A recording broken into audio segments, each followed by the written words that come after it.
Welcome to the Lockdown Economy, a social nonprofit initiative by the think tank AlterContacts to help small businesses and entrepreneurs overcome the challenges of the pandemic and reactivate the economy. I'm Mike Tierney, and today we're in the Netherlands and we're speaking with Sabine van Wijk. Sabine is a chef and an owner-operator of Vega Ijburg, and it creates vegetarian and vegan food for takeaway based in Amsterdam. Sabine, thanks so much for taking the time with us today. Well, thank you very much, and nice meeting you, Michael. You too. Thanks for the opportunity. Yeah, so let's just start right away. Tell us about your business, how you got it started, and what you do. Sure. Well, I started just a few months ago, last October. My working field is entirely different from this. This neighborhood of Amsterdam where we live is at the water, at the largest lake of the Netherlands. I live on a houseboat, on a ship. And when I moved here, I was very surprised that there were no vegetarian and vegan takeaways. And where I lived previously in the city, I had much more access to these places in the center of town. So then good friends of ours told me, like, well, why don't you start it yourself? You're a great chef, which is just a hobby chef. It's a big passion of mine. Not professionally, and I didn't give it any thought because I was way too busy with my other work, with my previous work, which vanished completely a year ago, last year in March, due to the pandemic. And then I thought, okay, so what can I do besides my previous work? So then I decided that I would do some courses about food safety, about allergens, and I would really dive into that. What I enjoy so much is cooking, and then especially vegetarian, vegan. My daughter is a vegetarian. I really enjoy cooking for friends of ours, hosting dinner parties. Give me the biggest carnivore friends we have, and I give them a 4-course vegetarian meal, and they had a great experience. So this is something I wish to share. And then I started in my own galley here on board, my own kitchen on my vessel, cooking twice a week last October. And they pick up the meal here at my ship. Every Monday I post a menu and they can order it one day ahead. And then if I have 10 orders, I'm out of cost. So anytime between 10 and 30 orders will be picked up twice a week. And then on Saturday, I'm also at the local farmers markets where I promote my business and sell, besides those vegetarian and vegan meals, also soups, pastries, and other nice, healthy goodies.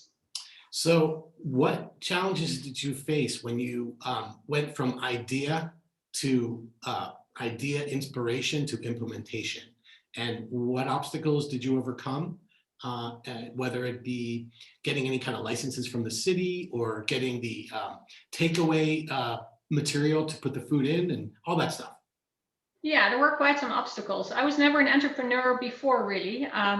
I was self-employed, but it was very easy. My job consisted out of very nice programs I conducted. I would send an invoice and that was it. And somebody else took care of all the finance and all that stuff.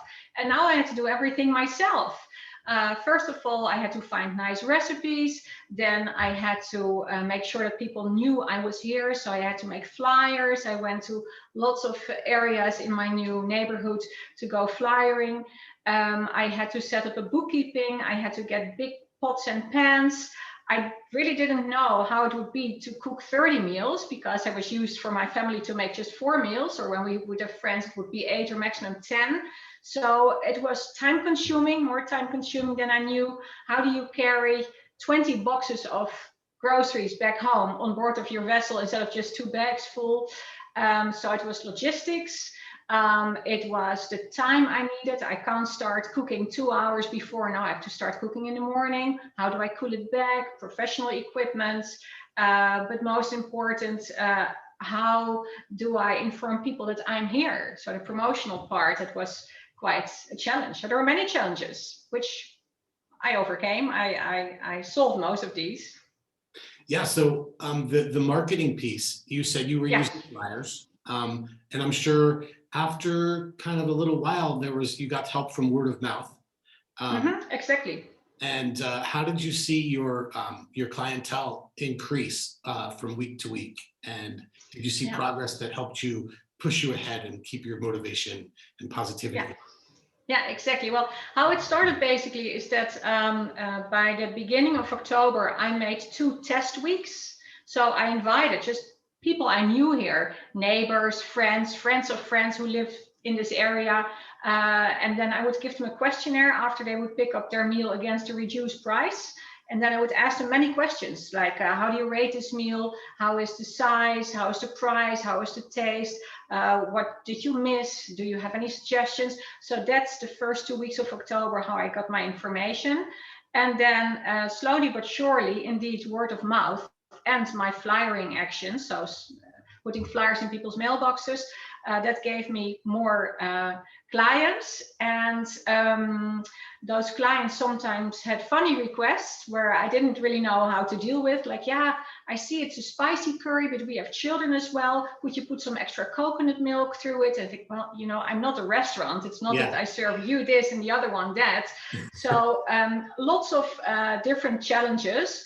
But in the end, I decided, okay, what I put on the menu, that's how it is. And I'm not going to make any exceptions. If you don't like it, maybe you not like the next week's meal. And then by the middle of November, so about a month later, I started with a market stall on the local farmers market around the corner every Saturday for promotional activities. But then that market stall became a life of its own, because besides it was meant to promote that they can pick up twice a week a vegetarian or vegan meal from my vessel, the market became just very profitable, and it attracts a very different crowd again. So now I'm actually doing both. I'm doing my vegan and vegetarian meals twice a week, which they can pick up from my boats. And then every Saturday I'm at the farmers market with those meals, but also with soups and pastries and healthy goodies. So the market's also close by where you live? Yeah, it's just around the corner. Yeah. Did you have what did you have to do to, you know, get that opening and, you know, get it assigned to you and keep it regular so you're consistently there? Did you have to face any problems with that? Yeah, so I started actually in September. Before I started this business, I started in October. In September, I started to contact the lady who's in charge, who organized this market. Like, listen, I'm going to start up. I think this would be a great idea if I could be there a couple times this year for promotional reasons. And it took a very long time before I convinced her and before I got through. And then she says, well, why don't we give it a shot? The middle of November, I have space because somebody else is leaving the market and she also has vegan products. So maybe you can see how it goes. And then I really tried to make the very best out of it. I met some local person over here who is very great in creating shop windows and interior. She's very much into interior design. And she told me, like, okay, if you're really going to the market, I'm going to help you, making a fantastic booth with all natural materials, something I could have never done myself. So she helped me doing that.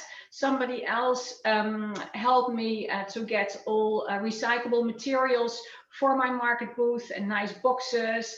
And then another friend of mine who just retired, she says, well, I've got quite some time. If you need any help on Saturday, I'll be very happy to pour out soup. And so there came help from all different sides. So basically a network. So is your workload primarily on you? Are you at the point where you're considering getting someone else some help? I know you've got some volunteers, maybe your daughter's even helping out. But are you considering getting some help as you move forward, or taking it week by week, month by month? Yeah, well, that's a very good question. And that's something that goes with entrepreneurship where I don't have experience with, but at this moment, I've reached that point to scale up, I think how you officially call it. Yeah. And in my case, it would either be finding a professional kitchen with professional equipment. I have a very nice, comfortable kitchen on board, which is great for 4 and to host dinner parties. But for 50 meals, I have to cook 3, 4, 5 times sometimes. So that's very time consuming.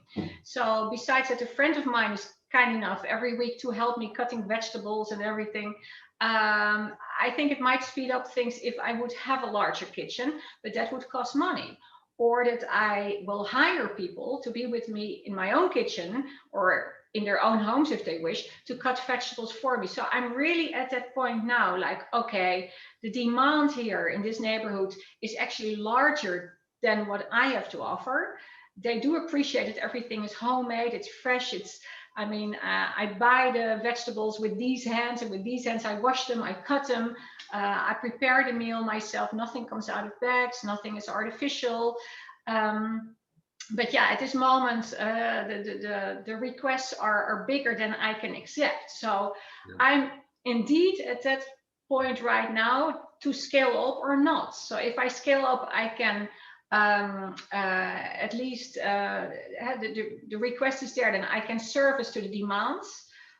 But then I might get much bigger than what I planned to be. So I'm thinking about it. I haven't made a decision quite yet.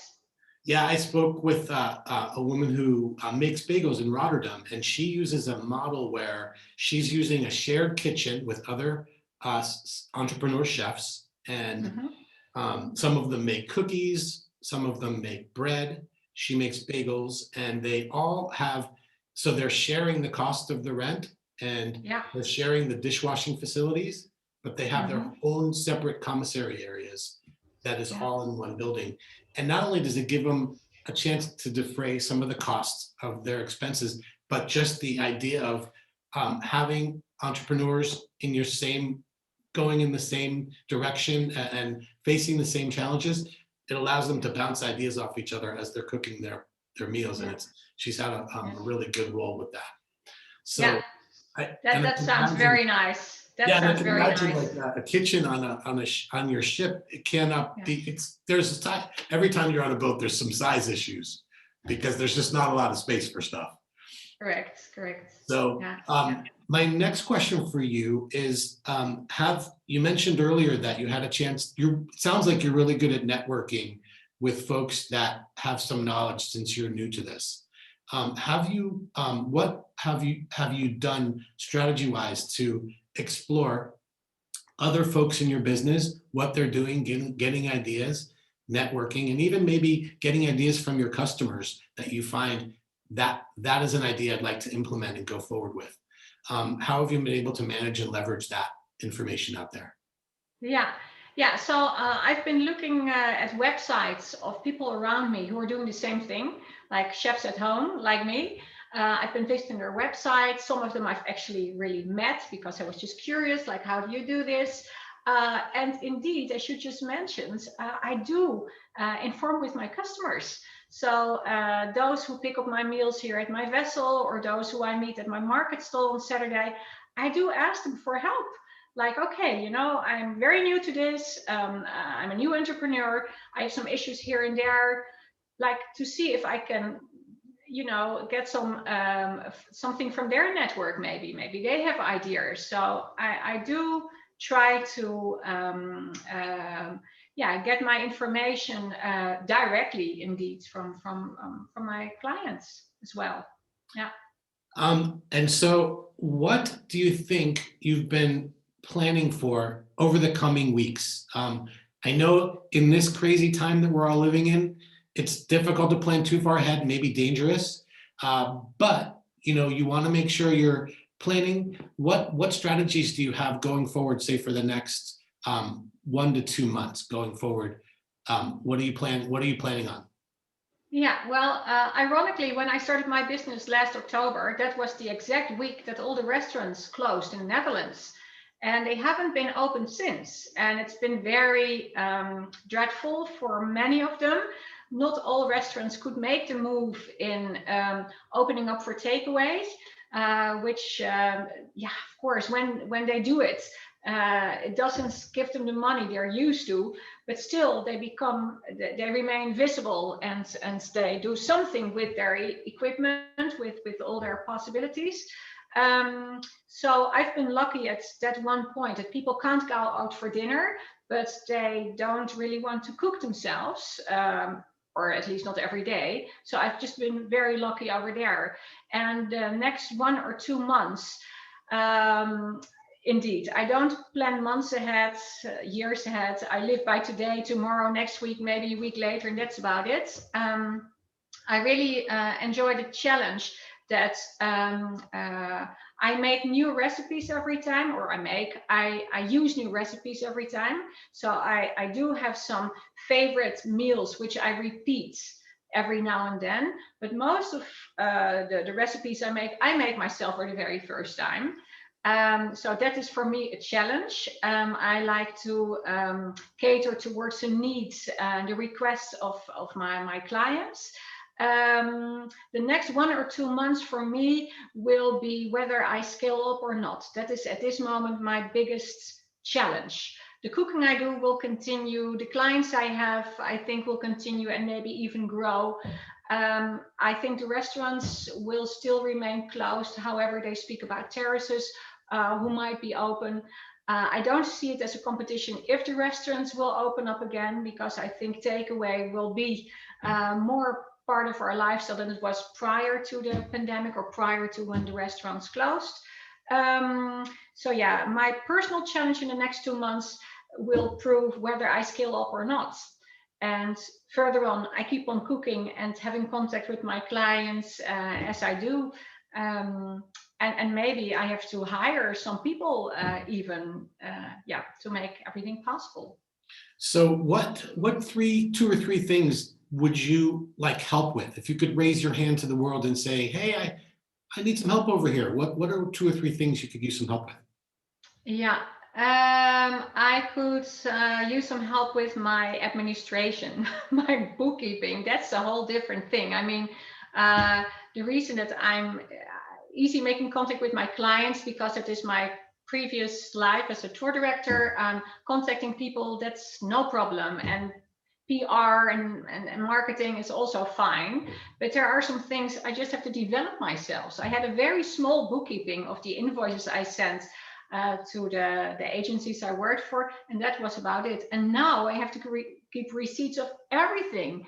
For instance, if I sell savory muffins in my market stall and somebody points at them and would frankly ask me, so what are the costs for you in this very one muffin? I have to say, well, I guess it's about this. That is my biggest frustration at the moment, that I don't have too much experiencing this whole bookkeeping thing. Right. So the PR thing is fine, but then the back office, as I call it, that is really a challenge for me. I mean, I keep all the receipts and I write down what I spend and what I make, so the outgoing and incoming costs. But that is a very big challenge, apart from scaling up with that, either larger kitchen, professional equipment, or staff, just hiring people. Mm-hmm. But my biggest challenge for this moment is definitely that's administration parts. Right. And so what have you learned through this pandemic that, what has it taught you or pushed you into doing that you find you might not have even gone in that direction, but maybe you value the fact that it happened? What has it maybe showed you about yourself, about the business that you're in now? Yeah. Well, first of all, I have to say that I'm fortunate to live in the Netherlands, a country with great options also during the pandemic. So I live in a Western country where we can choose our education, where we can choose our job, our career, etc. And then there is the pandemic, and then everything stops, or at least in my case, my field of business was gone. So then you can sit down and become very sad or whatever, but you can also try to be productive, and you can also try to think like, okay, well, what else can I do? What else can I attribute to the world and to the pandemic? Because of the pandemic, the restaurants are closed. People would like to eat nice. I like to cook. Why don't I try doing that? So setting up a business during a pandemic and changing exactly 360 degrees from what I did before to shifting what I'm doing now gave me lots of nice things. I learned lots about myself. I'm capable of many more things than what I thought I could. And what I also like is that I got to know so many neighbors. So the local community over here, I would only live here, as many who live in cities, they only live there and they go to their favorite shop and bar and restaurant, and then they have their own social life. But to really get to know the people around you because now I'm servicing them. So they are ordering meals with me, and I got to know so many more people. So for me, what is very rewarding at the end of a long day, because my days are sometimes 14, 16 hours cooking and doing everything myself, is that I do something for the local community, what I really like. So yeah, that's something what is very nice, very rewarding. And what I learned from myself is that thinking out of the box might be rewarding, and just go for it and collect the right people around you, because we all have our network. And don't be afraid, don't hesitate, just ask, like, hey, you know, I'm new to this, I know you have experience in this field, could you help me? You know, I think I had some great, and I still have some great people around me, as long as you dare asking them and believe in yourself and your products, then I think, yeah, it might work. Yeah, I mean, most people want to help, and that's really a rewarding thing to know Yeah, about our world, is that all you have to do yeah, is ask, and you know, maybe 9 out of 10 people exactly, say, yeah, what can I do? And that's helpful to know that we live in a exactly. world like that. Yeah, Well, yeah. Sabine van Wijk, thank you so much for your time today. We've been speaking with Sabine van Wijk. She's a chef, owner, operator of Vega Ijburg, and that's in Amsterdam. Vegetarian and vegan meals for takeaway. And she also runs a stall on the local market on Saturdays. And I really appreciate your time. And all those who've been tuning in, thank you for your time as well. We invite you to subscribe to our channel, share it with others in your community that will find it useful. We talk to business owners and entrepreneurs from all over the globe, big cities, small towns, everything in between.